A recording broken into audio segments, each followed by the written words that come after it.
And I'm Heather. And we are here for another episode of Journey to Joy and Purpose podcast. And we're excited to have you with us today. We've got a couple of things we want to just talk about and have some conversation around. So we hope you will join us and learn something and hopefully be inspired as well. So, Heather, the thing that's been on my mind today is talking a little bit more about like the conscious versus our unconscious mind, right? Because we know that. Both sides of that coin really impact our behavior and our results, more importantly. So, what are some thoughts that you have around kind of conscious versus unconscious, especially kind of where it comes to creating a life of joy and purpose? So, the first thing that I think about is that unconscious or subconscious, and they're the same thing when we talk about unconscious and subconscious. Because I think that can be a little cloudy. Because sometimes when I think unconscious, I think I'm knocked out. I passed Right? out. But that it's that brain. We know that our brain is the most incredible instrument there is. It's the world's best computer, right? Our brains just fire away and they work.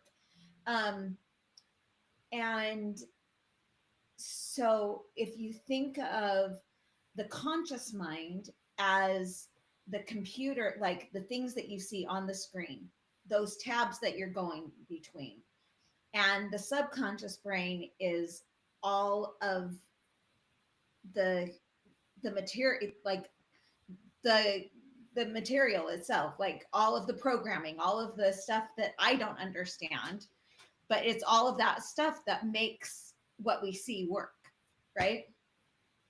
So I think that's, like, for me, that's a great way of putting it.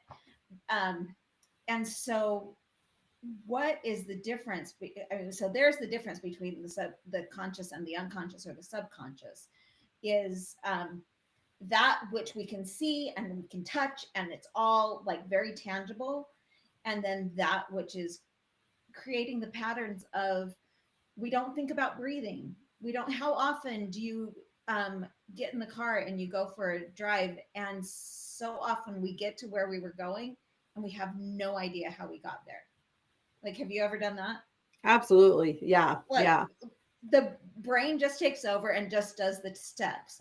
Or you go through and get ready for the day, and all of a sudden you're like, wait, how did I get here? How did I Yeah. get here? For sure. Yeah.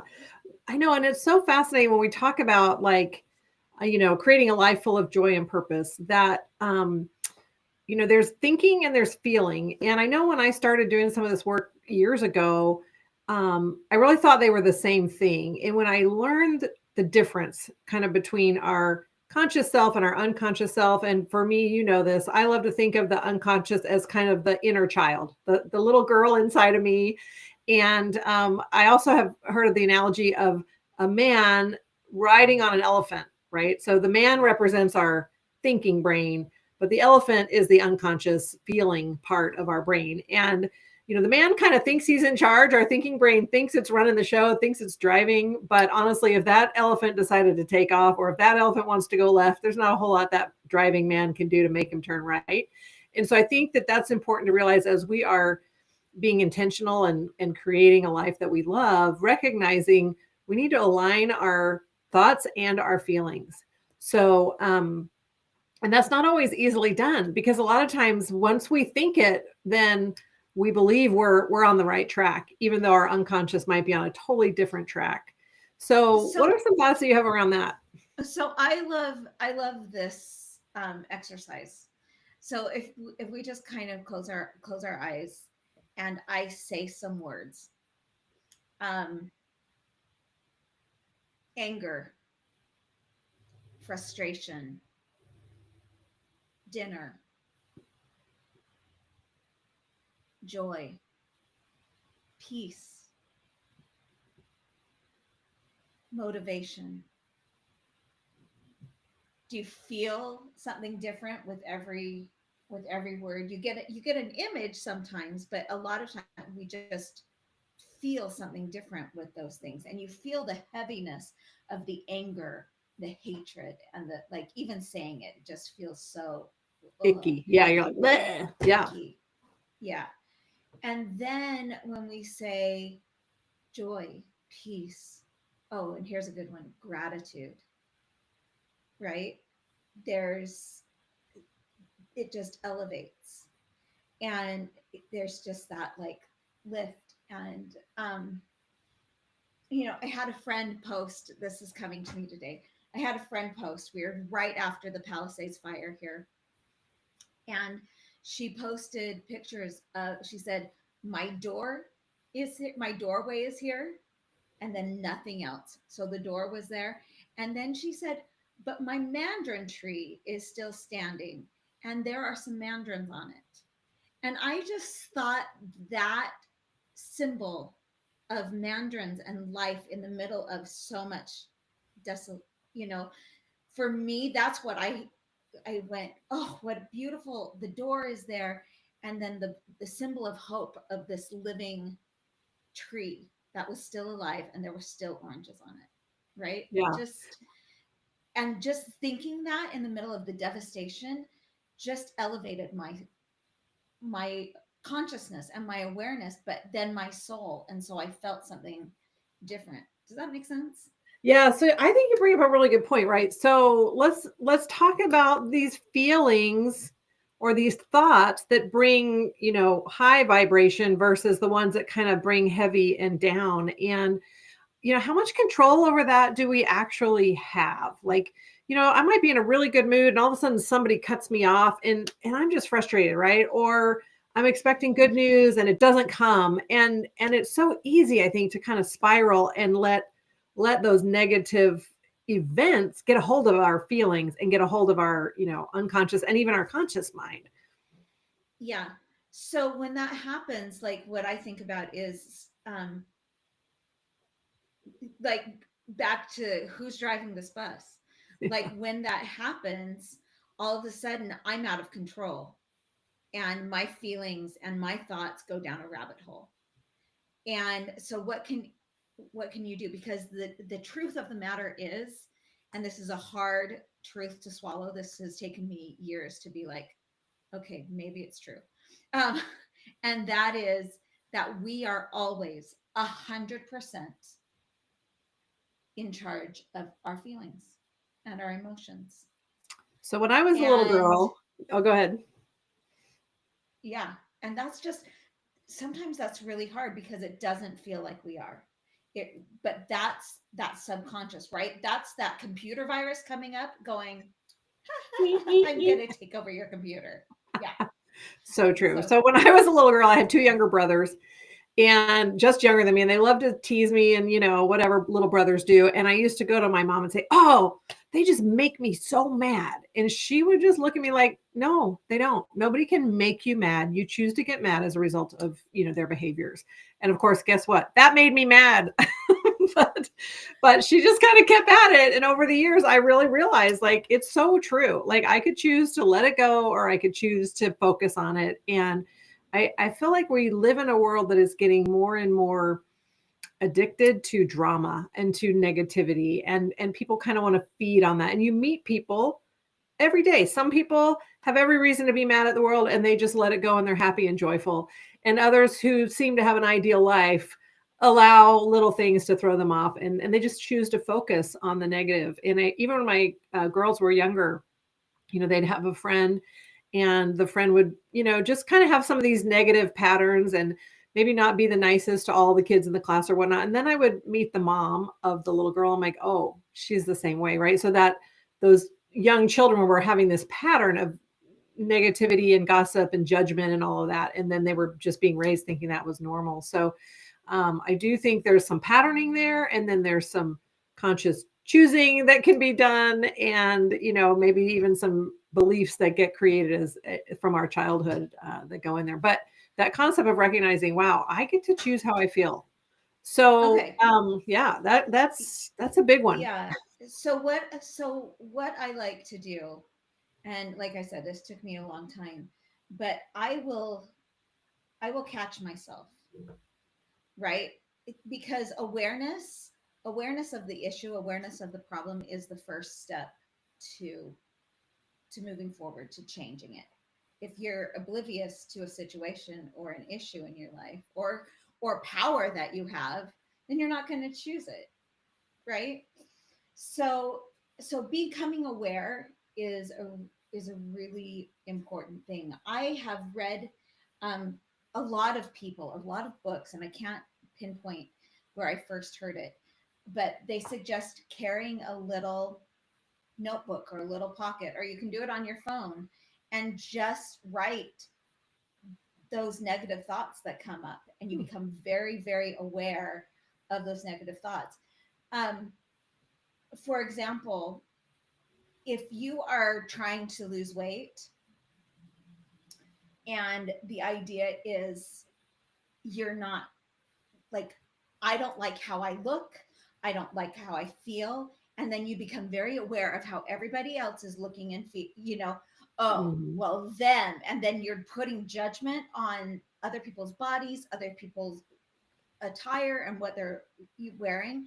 If you can stop and you can start loving yourself, like if you can look at yourself in the mirror and go, you know what, you're beautiful, I love you, and it doesn't matter the number on the scale, that that's the first step. And then to catch yourself in it. And then there's a we were kind of talking about this earlier. So if you want to lose weight or you want more money, but that terminology, I want to lose weight, like the subconscious brain kicks in and goes, oh, I've got a problem to solve and I'm going to go and solve it. And then it's like, when you drop a few pounds, then it's like, oh no, I have to find what is lost. So then it'll go and it'll create the weight that you've just wanted to lose, right? But if you say, I'm going to let go, I'm going to let go of this weight, I'm going to let go of the heaviness in my life, right? Yeah, and Whether even more that important, be I'm going to create a lean, fit, strong, healthy body, right? right, right. So either way works, but the way you just said it, that then aligns us to, oh, I'm so grateful for my body. I'm so grateful my body is aligned and fit and lean and, all of that. Sorry, I have a really bad itch on my ankle. I'm just going to scratch it for a second. Sorry. Okay. Okay, you do that. I keep moving around and I know I'm like, oh, it's driving me crazy. Okay. So I think I want to talk a little bit. There's another really good example of that, and that is when we have a desire or a goal to get out of debt. And I know one of the important principles we've learned and remind each other of all the time is whatever you focus on, you're going to get more of. And our subconscious doesn't really hear the negative. So if I say I want to get out of debt, what I'm saying, I'm focusing on more debt actually. And right. so rather than using that terminology, it's more effective to say I want to create financial freedom. I want to have all my obligations met, right? I want to create abundance or wealth, or I want to have more money than I could ever spend in a year. Whatever the positive is, we always want to focus on that. I used to do this when my kids were little, and this is something my mom taught me too. That I used to tell them, like, hurry up so we don't miss the bus. But what I was really telling their subconscious was, we're missing the bus today, right? So then I would try to catch myself and say, let's hurry and get your shoes on so we can catch the bus.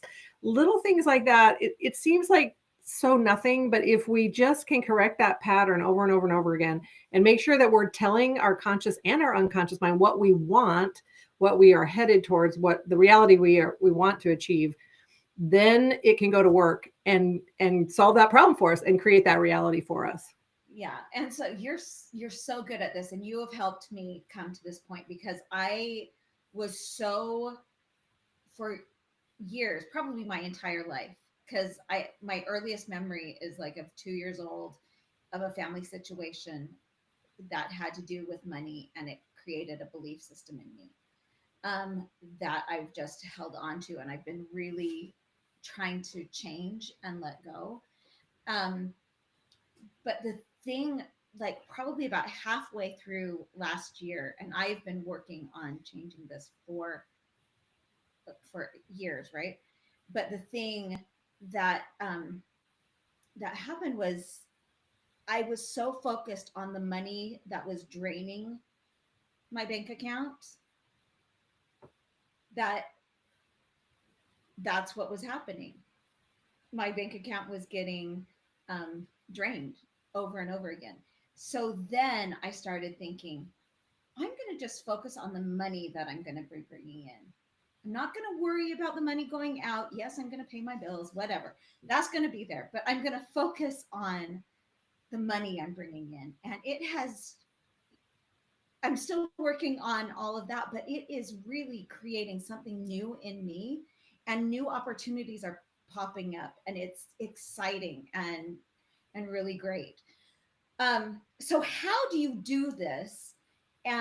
When you're wanting to create, like, how does this get into, it's the new year and we want to create a new life. We want to create a vision board for and a mantra or whatever. We want to create that manifestation for this life. So where do we start with that?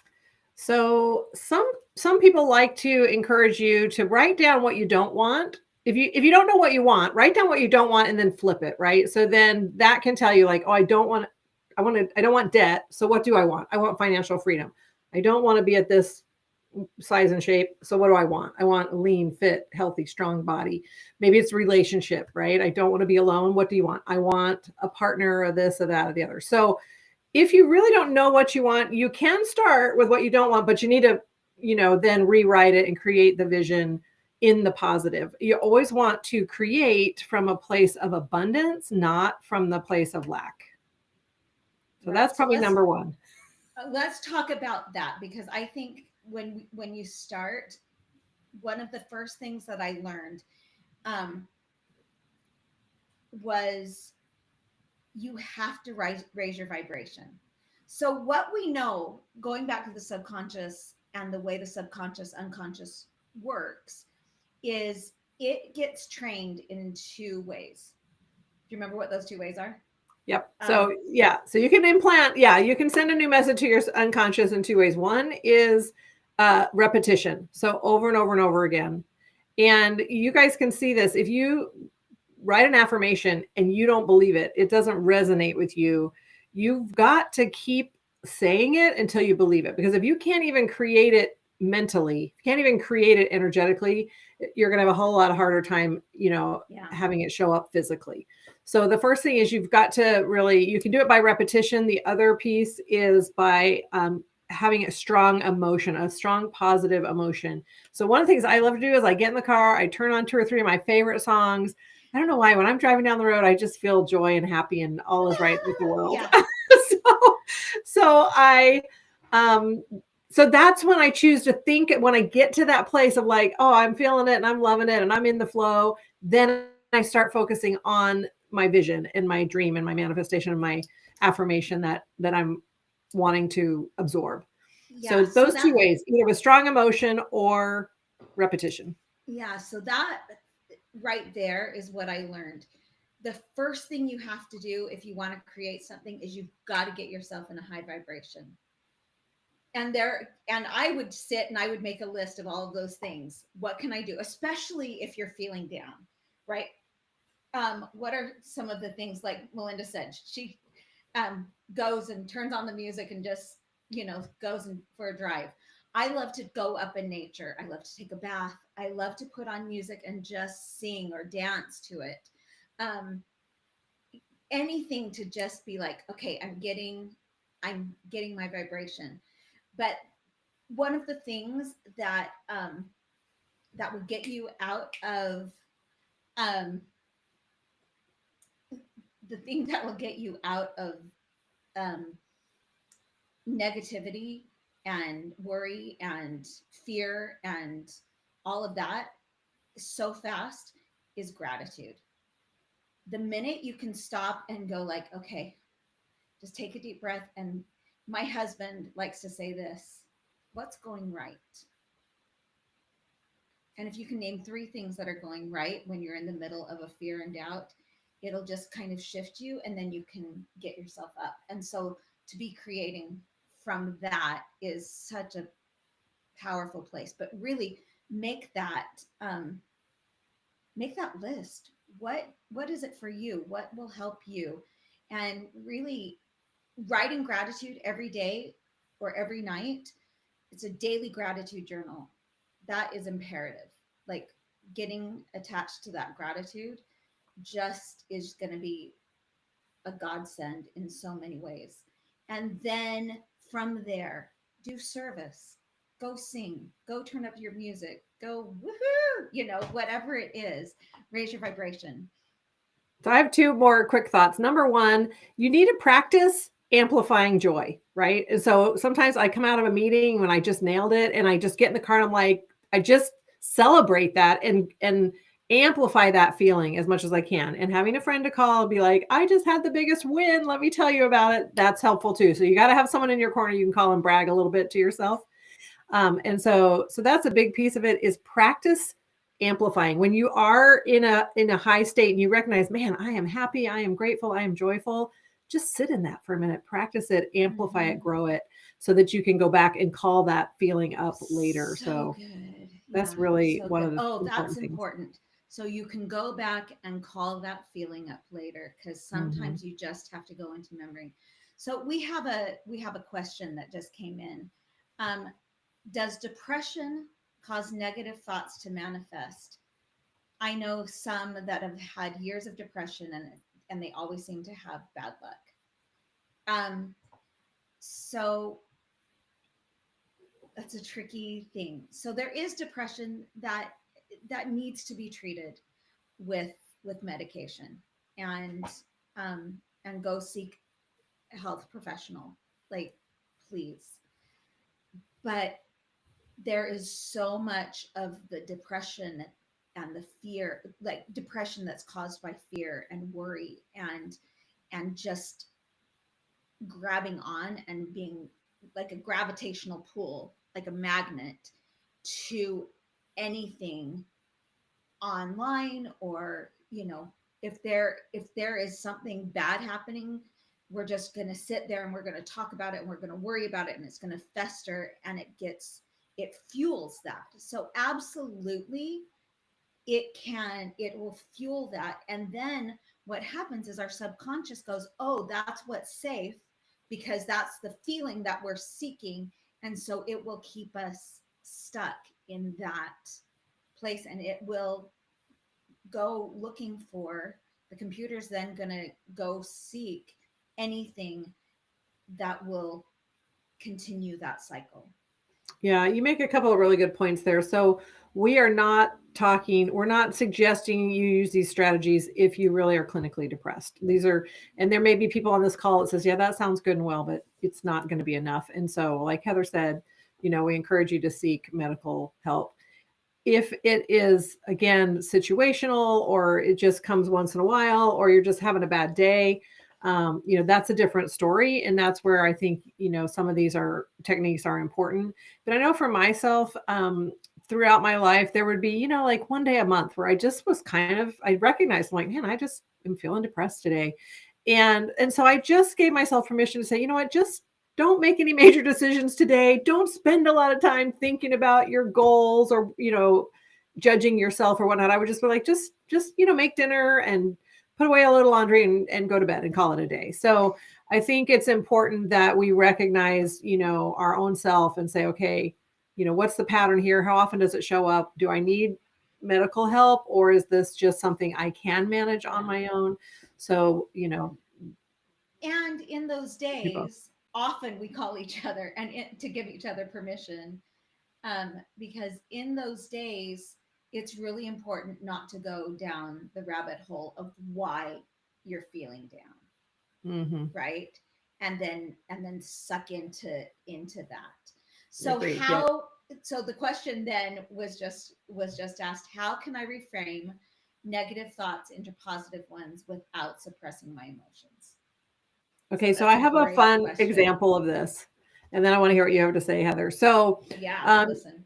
There were times in the past when I really I was trying to focus on abundance, and I didn't feel like I had it. My bank account wasn't there. I just was it wasn't happening. And so what I started doing was just almost going to, I would say like the ridiculous or the extreme. I'd open my front door and look how many blades of grass I have. I have an abundance of grass in my front yard, right? Some days it was, man, look at all the dirty dishes in my sink. I have abundance everywhere I look, right? And so I think it's okay to almost make it a game, have some fun with it, whatever you are trying to create, and then, so gratitude, of course, is number one. But number two, look for the evidence that is true, even if it's the tiniest little thing, right? Like look for the 1%, the 2% instead of maybe the 89% or the 98% of the lack. Find the 2 to 5% of the evidence that it is there, So if you're trying to build a relationship, maybe you want the one romantic person, but do you have a friend? Do you have a sibling? Do you have a parent? Do you have is there someone in your life that you can say, wow, I have a relationship here that adds value and I add value back, and build on that. Same thing. I have an abundance of, unmatched socks. Look at my wonderful life. Let me build on that. And sometimes our spouse is driving us crazy.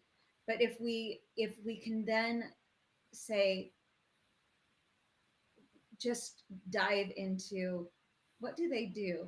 What's going right in this relationship? What are some of their gifts? And so looking for that. I think it's also so I love all of that. I think we kind of talked about it a little bit. If we're saying, if we can't find that positive, we're stuck in the negative, like, ugh, I have this pile of bills. I'm never, like that feeling, I'm never going to get on top. Write that down. So I would write, I am never going to get out of debt, right? And then I go, I am so grateful for a full bank account, right? So I'm so grateful. My I have money coming in today, whatever it is. So that's where kind of and I think we're going to do a whole nother show on like creating affirmations, because that's what we do, how to reframe, be aware of the negative thought, and then Melinda was saying, put it into a positive thought. So authenticity is key here, right? Because you might have real emotions and you don't want to just stuff them or ignore them. So that's where, there are some techniques. You can stream of consciousness, like journal. There's lots of ways that you can just like get your emotions out. So you acknowledge them and are aware of them, but then don't stop there, right? Then you rewrite them in the positive. I'm so happy and grateful that, and write in the now as if what you want is happening. That I have X number of dollars in my bank account, or that, I'm feeling good about X, Y, and Z. So you write it in the positive as if it's occurring now, and but acknowledging those emotions and doing that as well. And yeah, I'll stop there. Yeah, no, it's so good. And I was just thinking, I have a worksheet that I've created, and it has a place where you can just list 10 things that you're grateful for. And then this is something that I got from Bob Proctor in his book, Born Rich, or Change Your Paradigm, Change Your Life. I don't know which one it was in, but they're both great books. But he talks about writing out 10 things of gratitude, and then turning your thoughts to someone, and I'm going to say something, but he says someone that's bugging you, and send love and light to them. And I'm going to say send love and light to the situation, right? So what's ever bugging you. So if my weight is bugging me, my money's bugging me, but if we can just turn and just visualize sending from our heart, I love you, and visualize sending love and light. Or I'm sending love and light to this. And then just sit and ask for guidance. And again, we will get into all of these techniques in another place, but that can also like boost and help turn. Gratitude is really such a huge thing. And then changing, refraining our thoughts, really learning how to change our negative thoughts into affirmations is super I love that, powerful. sending the light and love. And you know, we're a lot harder on ourselves than we are on other people. And this is where that inner child work can kind of come in. If you think about, you know, your little 5-year-old self maybe being in this situation and you think, man, I wouldn't want anyone to be hard on that little person. I would want to, you know, give them a hug and dry their tears away and just hold them tight and let them know that it's going to be okay down the road. So I do love that, sending light and love in not judgment, just sending light and love and support to the situation. I think that's really cool. That just hearing you say that made me feel like, as I apply that to my vision, I'm like, oh, it's all going to be fine. It's going to be great. So I love that. I've really been focusing on that. I have a client who has had an ongoing chronic illness, and we started doing some meditation work, and she got this idea from her minister. And I love this because the next question that just came in is, what role does belief and faith play in the manifestation process? So we're going to dive into that. But she taught me that I'm just going to send love to this. I'm going to love this out of me. So then I would take her on a meditation journey, and we would bring in light, we would bring in healing light from source and healing light from her heart and core, and then just visualize surrounding her illness with light. And then she just would do the work, and she would just sit there and love it and continue meditating throughout the week. And I just heard from her. So we did about 5 to 6 months of really heavy doing this. Oh, I guess it was like 12 weeks. And I just heard from her, and she's like, it's gone. It's Oh, gone. And it's been bothering her for 5 years. So that's kind of an exciting thing. This work works on every situation that you can find. So I love that, love and light. So so we got to how, talk a little bit about faith yeah, and I how was going to that say, so comes how into does play. faith come into play? Yeah.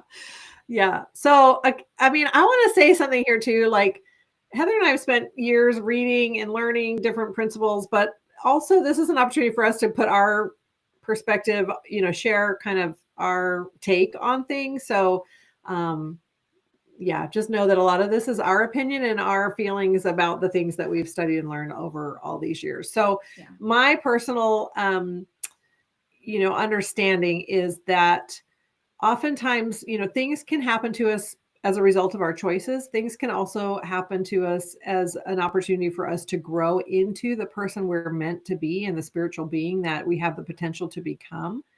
And and then the other principle that comes into play as to, you know, how quickly things show up is what we call gestation period. So some dreams happen quickly, some dreams take a little more time, you know, they need a little more runway before they show up on your front doorstep. And so it can be a little frustrating because there's not one answer, I don't think, to that question. But all of it needs to be sort of considered and understood as you are working towards implementing a vision or a dream. I think it's really super important to know that we are co-creators and really creators of our life.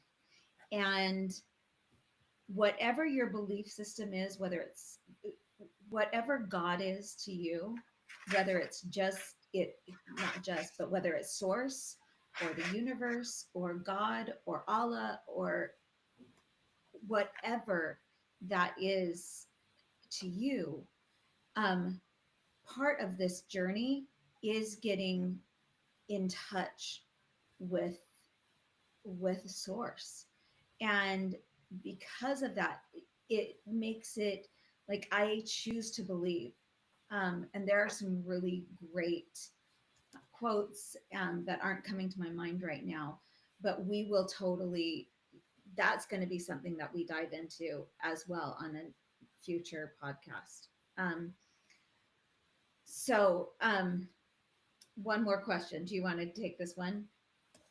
Read it to me and Do you then I want to, will. how can I incorporate positive thinking into challenging situations or setbacks? I mean, honestly, I think I'm going to write a book, and I've got to come up with a better title than it is, because right now the title is like when things go wrong. You know, when you are working and working and working at your mindset and working at creating another, you know, another level, like I'm leveling up, I'm going to create this life that I want, and you have the vision board and you are feeling good and you're going out and you, the gratitude, you're doing all of the work, right?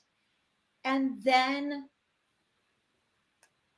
my husband had a stroke 4 months ago. um we have we have the fires going up, we had COVID.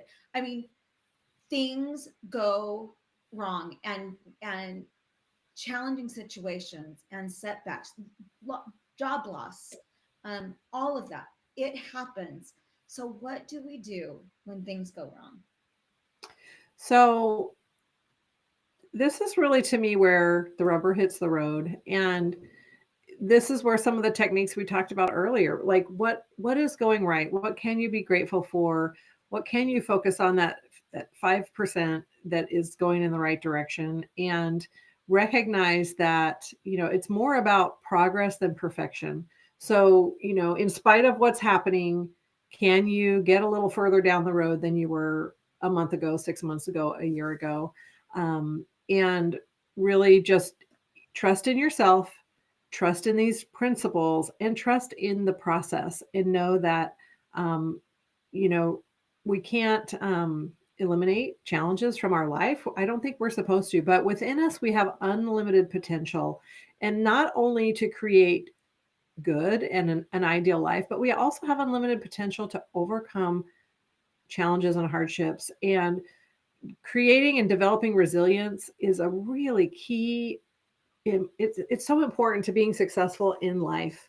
And so, just as a parent, I don't want to. I mean, I want to remove all obstacles from my child, but I know if they're ever going to learn to walk, I have to let them stumble and fall, and eventually they'll do that less and less until they can walk, and then they can run. And I don't think it's any different for us as beings that are progressing through our existence. Sometimes we have to be allowed to fall. If I just carried around my toddler their whole life, what would they be doing when they're 20, right? Like, first of all, I couldn't carry a 20-year-old, but second of all, they would not, how could they function later if they didn't learn to walk when they were young? And so those are the kinds of things that help me when I'm going through a hard time, recognizing this is a period of growth. And as much as my unconscious wants to keep me safe and happy and make my life easy, my conscious brain knows that, growth happens in the uncomfortable, right? In the challenges. And so learning, and I think the more of those you go through, so I'm old enough, I've lived enough life that I can look back at times when I was like, God, please take this from me. And he didn't. And now I can see what I learned and how I grew, and the person that I became through those challenges. And so now if I had to go back, I wouldn't change them, as painful as they were to get through. They made me who I am today. So now when a new challenge shows up, those experiences sustain me. And I'm able to remember, listen, this seems hard. It seems impossible right now. But remember the last time you thought it was impossible, and look how it helped you. This will also help you in the long run. And it's okay to be upset. Mm-hmm. It's okay to sit in the grief. It's such an important thing to do, to just give yourself grace, give yourself time to grieve.